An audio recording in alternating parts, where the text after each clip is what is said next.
Aleluia. Glórias a Ti, Senhor, nós te damos nessa noite. Obrigado, Senhor, pela oportunidade de estarmos aqui mais uma vez na Sua casa. O Senhor venha abençoar esse culto. O Senhor venha abençoar a palavra que o Senhor colocou no meu coração hoje, Pai. O Senhor alcance aquelas vidas. Aquele foi primeiramente a minha vida e também alcance a vida do Seu povo, Pai. Nós queremos Te agradecer e Te louvar, em nome de Jesus. Amém? Nós estamos numa série, né? Aprendendo com... E hoje nós vamos aprender com Josué. O Senhor me trouxe uma palavra em Josué. Aliás, Ele me trouxe a palavra em 2 profetas, né? Josué e também um pouquinho de Jonas. Então nós vamos decorrer nos 2. E o versículo-chave, né, está lá em Josué 6:10. Vamos estar lendo. Eu gosto de decorrer na palavra, então a gente vai abrir bastante coisa na palavra.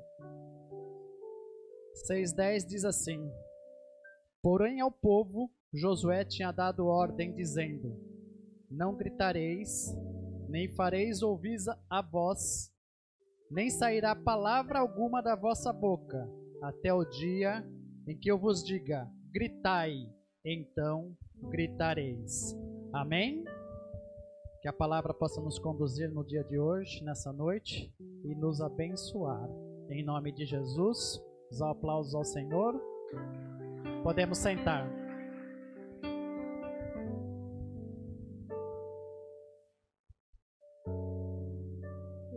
Tem um tema nessa ministração de hoje. E a gente começou o culto aqui com a Azaf abrindo, falando que a gente treme aqui na hora de vir, né? Por temor ao Senhor, né? Depois vem a pastora aqui nos exortando, nos ensinando com relação aos dízimos, às ofertas. E o louvor também tocou a minha vida ali na hora que estávamos ouvindo. Será que realmente a gente só busca a presença do Senhor? Será que a todo momento da nossa vida a gente realmente busca somente a presença do Senhor? E o tema que eu trouxe hoje é derrubando a incredulidade. Tema forte. Vou continuar exortando vocês nessa noite. A palavra vai exortar um pouquinho. Como já fomos exortados no início, fomos exortados na ministração da pastora e vamos continuar sendo exortados aqui na palavra. Derrubando a incredulidade, podemos considerar também o nosso desânimo, o medo, né? Então, dificilmente a gente não passa por isso. Um momento de incredulidade, um momento de medo, um momento de desobediência, né? Por buscar ficar com óculos. Se a gente vê incredulidade, significado dela, né? Falta de fé. Uma pessoa incrédula, ela não tem fé, ela não confia, ela é descrente. Incredulidade é um terrível inimigo que impede a nossa cura e libertação. Olha só quão prejudicial é a gente ser incrédulo, né? A gente não acreditar em Deus, a gente não acreditar que o Senhor é o Deus das causas impossíveis, que é o Senhor que nos liberta das nossas aflições, que é o Senhor que nos restaura quando estamos com dificuldade, que é o Senhor que nos cura quando estamos doentes. Chega um momento quando a gente está incrédulo, a gente duvida até disso, que o Senhor pode curar, que o Senhor pode restaurar, que o Senhor pode nos fortalecer. Nesse ponto-chave aqui, né, no versículo 6, no capítulo 6:10, Josué instruiu seu povo a não falar, a nem conversar, gritar, até a hora que ele diga: gritai. Pois Josué ele buscou, ele tinha a instrução do Senhor. Não foi simplesmente Josué que determinou isso, né? Foi o Senhor que direcionou a Josué.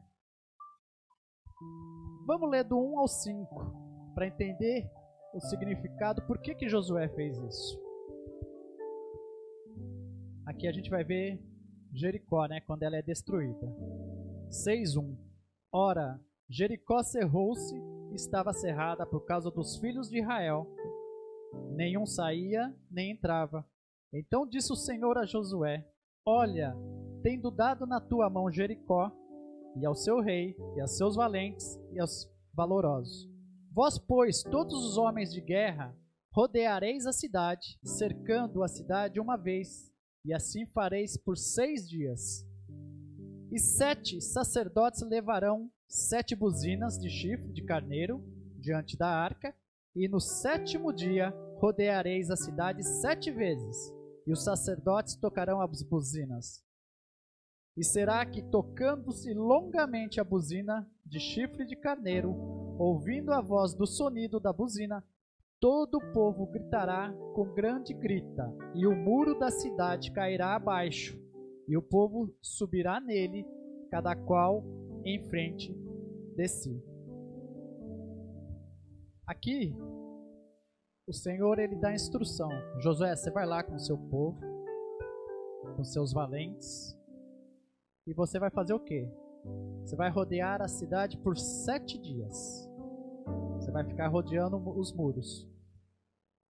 E no 7º dia, por 7 vezes, você vai tocar a trombeta. E ao ouvir o som da trombeta, o muro cairá. Uma estratégia de Deus. Uma estratégia que, se a gente for olhar os nossos olhos hoje, é incomum, não é? Imagine só, a gente ficar rodeando um muro, 6 dias lá. Todo dia a gente vai lá e rodeia o muro com o povo. Todo mundo rodeando o muro. Aí no 7º dia a gente vai rodear. Aí vai tocar a trombeta. Ao som da trombeta, na hora que vir o sinal, todo mundo vai gritar e o muro vai cair. Será que a gente tem essa fé? Será que a gente acredita dessa maneira? Se a gente fosse instruído a fazer isso? A gente pega hoje uma picareta, uma marreta, bate no muro, tem hora que você não consegue quebrar um concreto, um cimento. Mas qual foi a estratégia que Deus deu a Josué? Aqui era o sentido de a gente estar em esperar, caminhar e não falar. O sentido seria esse. Se compararmos nessas estratégias, hoje a gente pode falar assim: eu não preciso ficar rodeando o muro, basta eu orar para o Senhor, Ele vai atender, né? A gente hoje está no mundo da internet, não, a gente vai orar num passe de mágica, o Senhor vai nos atender. Mas a questão não está aí. É a estratégia que Deus deu para Josué nesse esperar. Ou seja, o tempo é o tempo de Deus e não o nosso. Às vezes a gente não quer esperar acontecer as coisas, né? A gente está numa dificuldade, a gente está precisando de alguma coisa, a gente está buscando algo, a gente quer conquistar algo, mas a gente quer que as coisas aconteçam de imediato. E não vai acontecer. É o tempo de Deus. A estratégia vem de Deus. Se Deus falou para você, espera no Senhor, porque um dia você alcançará. Caminhar, permanecer na busca e na palavra do Senhor, independente da situação, se satisfatório ou contrária. Independente do que está acontecendo na nossa vida, a gente tem que permanecer na palavra, buscando e esperar. E caminhar na palavra. Adianta eu estar num momento de tribulação, num momento de dificuldade, e ficar perambulando no mundo, tentando fazer as coisas pela própria mão? A gente está cansado de saber que não vai dar certo. A gente já está cansado de saber que é inútil, que a gente não tem capacidade. Se não é o Senhor em fazer com que a gente acorde, nos dar força, a gente não tem capacidade para fazer nada. Se Ele não nos der o fôlego de vida, o ânimo, a motivação, a gente não consegue nada por nossas forças.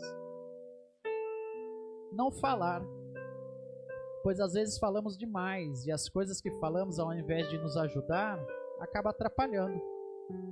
Por isso o livro de Tiago nos instrui: tomarmos cuidado com a nossa língua, pois pode sair palavras para o bem ou para o mal, palavras para ajudar ou destruir. Essa estratégia de Deus que inclui o esperar, caminhar e não falar, nessa marcha de 7 dias, dia após dia, sem resultado aparente, era praticamente um teste de obediência e da confiança deles, no seu líder e também em Deus. Demonstrava também o poder da adoração, conforme visto no levar da arca e no soar contínuo das trombetas, né? Então aqui foi um sinal de obediência também do povo. Aqui o povo foi testado se ele era obediente, primeiro, à palavra do profeta e segundo a Deus. Porque a instrução não foi do profeta. A instrução primeiro veio de Deus, chegou até o profeta e foi transmitida. A gente vê, comparando com o livro de Jonas, se a gente olhar aqui em Josué, depois a gente vai lá para o capítulo 1, Josué também foi incrédulo. Nessa parte aqui, ele confiou no Senhor. Mas vamos ler o Josué 1 lá.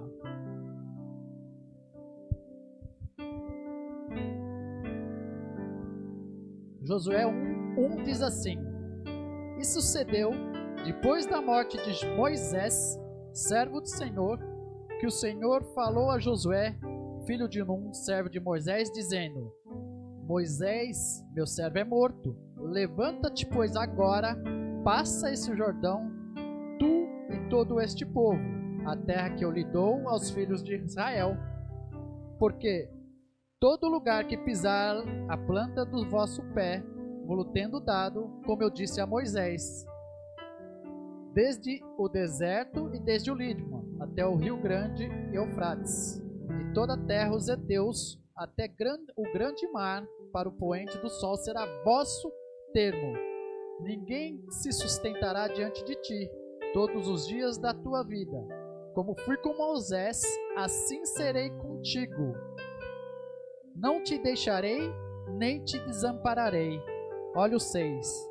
Esforça-te e tem bom ânimo, porque tu farás a este povo herdar a terra que jurei a seus pais lhe daria. Amém? Josué, ele estava incrédulo nessa época. Por quê? Ele seguia Moisés. Ele era lado a lado com Moisés.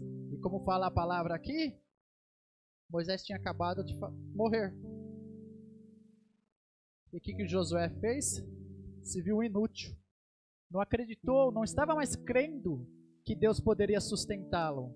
E que aquela palavra de levar o povo não aconteceria mais. Aí o que Deus fez? Reanimou ele, né? No 6 está lá: esforça-te e tem bom ânimo, porque tu farás a este povo herdar a terra que jurei a seus pais lhe daria. Essa herança viria lá de trás, esse juramento de Deus já estaria lá de trás, né? Então, Moisés também teve medo. Moisés também foi incrédulo, assim como Jonas, quando Deus pediu para ele ir para Nínive, né? A gente sabe a história de Jonas, né? Vai a Nínive e prega para aquele povo, né? E o que o Jonas fez? Entrou no navio, foi desviar, a gente já sabe a história. Aí o pessoal viu que veio a tempestade, o barco ia naufragar, aí tiraram a sorte lá e saiu em Jonas. E ele falou: eu estou aqui porque eu desobedeci ao Senhor, né? O Senhor me mandou ir para tal cidade e não foi. E lançaram ele no mar o peixe tragou ele. E pela graça e misericórdia de Deus, depois dele suplicar lá na barriga do peixe, ele foi cuspido, né, em terra firme. E o Senhor novamente falou para Jonas: Jonas, vai para a cidade de Nínive. Vai lá, porque essa cidade está toda corrompida. E leva a palavra. Só que Deus, se a gente for comparar aqui, Deus é justo. Deus falou que ia acabar com a cidade de Nínive. Deus falou que ia acabar com a cidade de Jericó. Em Jericó, ele exterminou. Não sobrou ninguém, a não ser Raabe, né? Que foi onde abrigou os espias pelo direcionamento de Deus. Nínive, com a pregação de Jonas, o povo se arrependeu. Através da palavra de Jonas, quando ele resolveu obedecer o que Deus tinha instruído ele a fazer, Nínive não foi devastada. Houve arrependimento por parte de Deus. Deus se arrependeu da fúria que tinha e voltou atrás. Deus se arrependeu. Se Deus é capaz de se arrepender, o que seria de nós, né? Se Deus não perdoasse os nossos pecados, não tivesse as nossas misericórdias, se não tivesse enviado Cristo Jesus para nos salvar, nós estaríamos aqui, né, ouvindo esse culto hoje.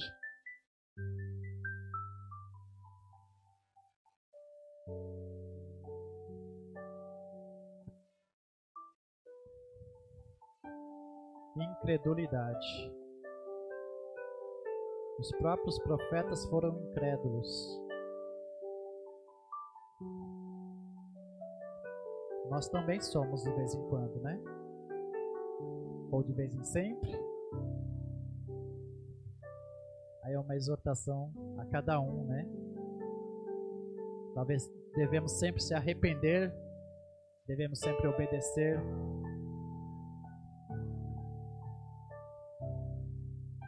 Nunca devemos subestimar a misericórdia de Deus e a sua vontade de nos perdoar. Nunca desencoraje o arrependimento nem fique magoado quando a justiça de Deus contra alguém que lhe fez algo é diferente do que você julga que merece. Nunca desencoraje o arrependimento, nem fique magoado quando a justiça de Deus contra alguém que lhe fez algo. Esse trecho aqui é com relação a Jonas. Porque depois de ele ter pregado, o povo ter se arrependido, ele ainda questionou a Deus. O Senhor já sabia que o povo ia se arrepender? Ele estava na sombra de uma ababoeira, né? E Deus fez com que ela morresse. E ele ficou irado, né? Com Deus, né? Daí Deus falou para ele: mas depende tudo de mim. Da mesma forma que ela morreu, ela pode florescer de novo. Da mesma forma que o povo é incrédulo, da mesma forma que o povo é pecador, da mesma forma que o povo é desobediente, ele pode se arrepender. Então não é você que tem que julgar a minha graça, a minha misericórdia. Não é você que tem que julgar as pessoas que estão ao seu redor. Porque a gente tem o costume, né, de julgar. Isso é terrível, né? Meu, fulano podia ter feito isso daquele jeito, né? Seria bem melhor. Você sabe por que ele não fez daquele jeito? Você sabe o que ele está passando? Você sabe as dificuldades que ele está tendo? Você está convivendo com ele? Tem hora que a gente fala da boca para fora, simplesmente o visual, né? A gente encontra com ele na rua, no trabalho, na igreja, e fala: meu, aquele irmão está fazendo isso desse jeito, por que ele não faz assim? A gente não sabe o que ele está passando. A gente não sabe se ele está sendo tratado por Deus. A gente não sabe se ele está em dificuldade, se ele está com problema em casa, se ele está com falta de dinheiro, se ele está doente. A aparência é fácil jogar, mas e o íntimo, o companheirismo, a comunhão, o dia a dia? Por isso que a palavra fala, não julgais para não ser julgados, né? Porque Deus é misericordioso e Ele ama a todos. Amém? Faça prontamente o que o Senhor te ordenar a fazer.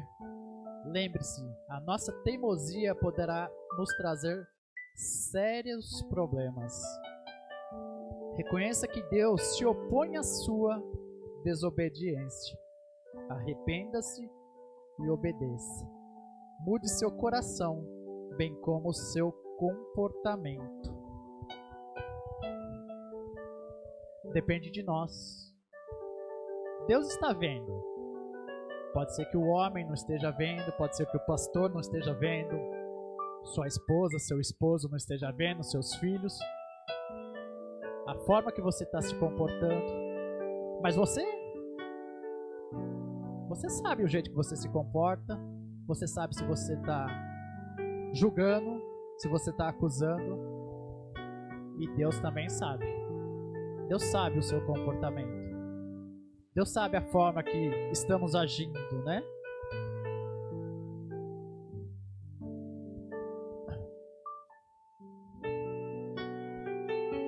Devemos não permitir que saiam palavras incrédulas de nossos lábios.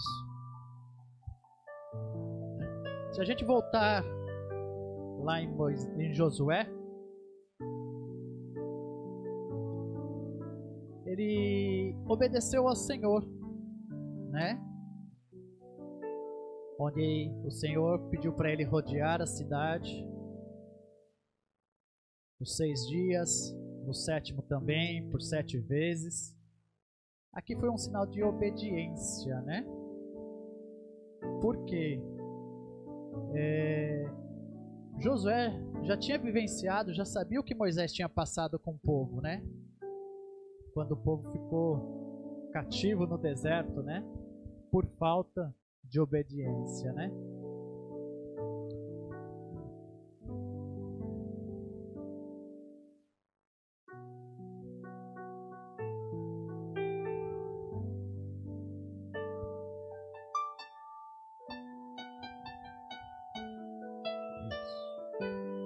Durante 40 anos, devido aos murmúrios... Ah, tá. Eu queria chegar aqui. Eu tinha fugido a palavra. Quando o povo ficou no deserto, 40 anos, o povo ficou murmurando todo o tempo, né? Todo o tempo ficou reclamando. Antes a gente tivesse ficado no Egito, vamos morrer de fome aqui. Faça isso, faça aquilo. E o que me chamou mais atenção aqui nessa passagem foi de não falar, né?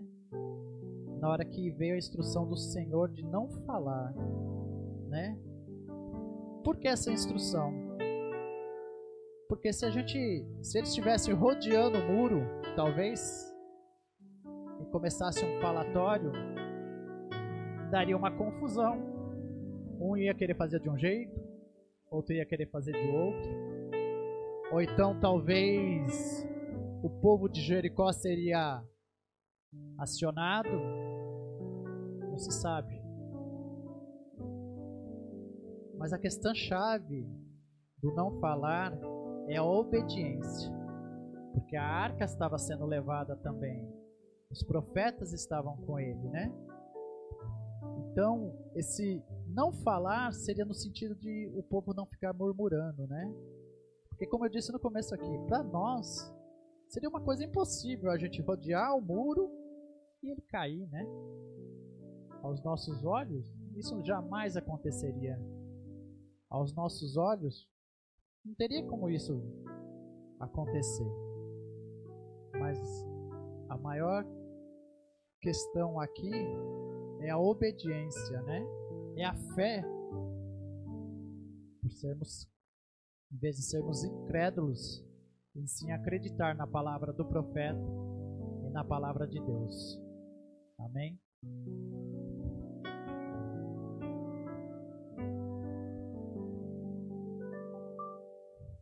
Proíba que palavras desmoralizadoras saiam da sua boca. Não permita que saiam palavras incrédulas dos nossos lábios. Não deixes palavras negativas saírem da sua boca. Declarem palavras para o bem, não para o mal. Palavras que edifiquem a sua vida e a vida do seu irmão. Em vez de a gente acusar, a gente tem que edificar a vida do irmão, né? Porque assim o Senhor nos ensina, né? Porque as palavras de acusação machucam. As palavras de acusação, dependendo do que você fala, você tira até a pessoa dos caminhos do Senhor. Porque eu creio que todos estão aqui, todos creem na salvação, todos creem no Senhor, todos creem em Deus, todos têm a sua parte de fé. E a gente viu no domingo a ministração, né? Sobre fé, que devemos fazer as nossas obras também. A fé sem obras é morta, e as obras sem fé também não valem para nada. Então é um conjunto. E todos aqui estão dispostos a fazer o que o Senhor tem. E às vezes a gente é impedido por palavras, por acusações, pelas tribulações do nosso dia a dia, pela falta de companheirismo dentro de casa, pela falta de dinheiro, pela doença. Tudo isso nos traz incredulidade. Tudo isso nos traz duvidar da presença de Deus. Porque no momento de angústia, no momento que a gente não consegue talvez levar o alimento dentro de casa, pagar uma conta, ver alguém enfermo dentro de casa e os médicos falarem que não tem cura, geralmente a gente se apega mais ao Senhor. Mas existem pessoas que ainda duvidam, né? Duvidam que o Senhor pode ser um Deus de libertação, um Deus de cura, um Deus da provisão. Deus é um Deus bondoso, um Deus de misericórdia, como a gente pode comparar aqui. Então, o que a gente tem a aprender com esses dois profetas? Primeiro, eles tiveram medo. Num determinado momento, eles desobedeceram ao Senhor. Mas eles tiveram a palavra de exortação direto de Deus. Eles não foram exortados por um profeta, por um pastor, por um mestre. Eles foram exortados por Deus. Nós tivemos agora um momento de exortação, como eu disse. O temor do Senhor, com a palavra de oferta e com a palavra de incredulidade.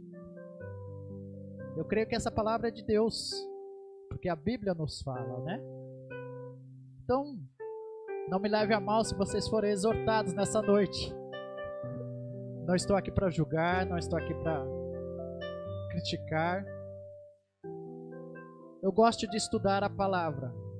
Então, por isso que eu fui buscar e o Senhor me transmitiu essa palavra. Que possamos nos nossos dias julgar menos, buscar mais, obedecer, estudar a palavra, né? Porque só através dela é que nós vamos ter os ensinamentos. Só através dela é que nós vamos nos fortalecer. Para encerrar,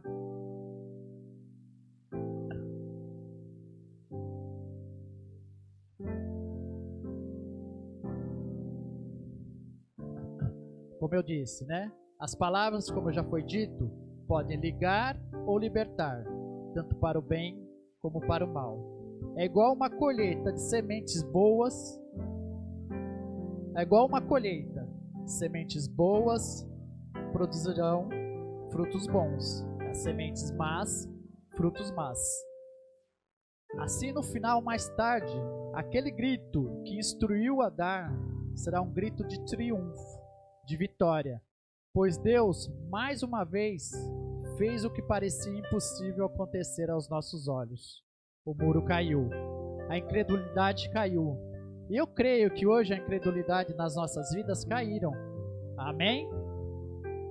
Então, devemos esperar, devemos caminhar, devemos estudar e não murmurar. Quando tivermos que ficar calado, ficaremos calados. Porque a hora que o Senhor pedir, Ele vai colocar as palavras na nossa boca. E Deus nos dará o triunfo e a vitória em nome de Jesus. Amém? Espero que vocês tenham sido abençoados com essa palavra de hoje. Gostaria que vocês ficassem de pé um momento.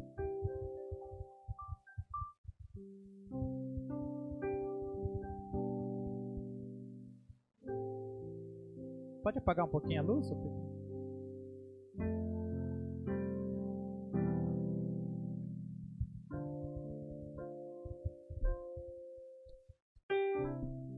Senhor, em nome de Jesus, estamos aqui na sua presença, Pai, porque nós sabemos que o Senhor é um Deus bondoso, é um Deus misericordioso, é um Deus que nos ama, como está escrito na sua palavra, Pai.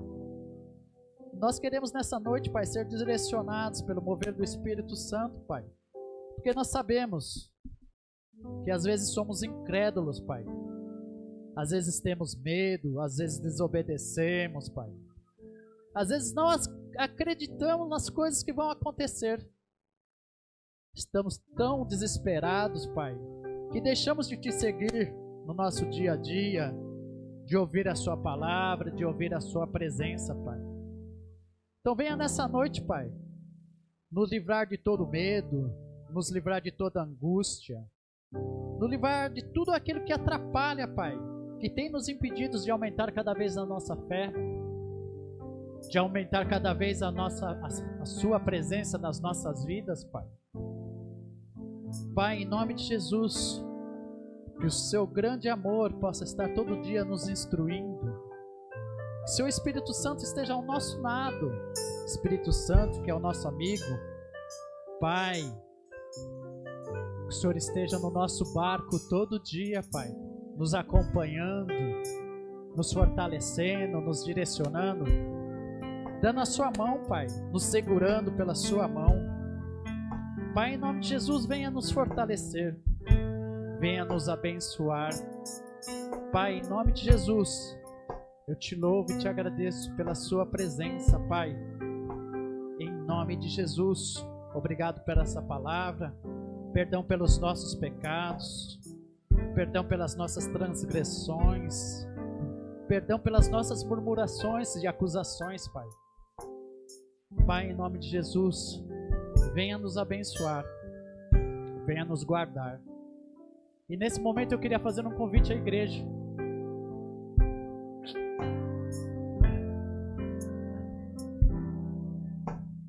Aqueles que se por acaso identificou alguma coisa que está ainda na sua vida, se ainda está sendo incrédulo,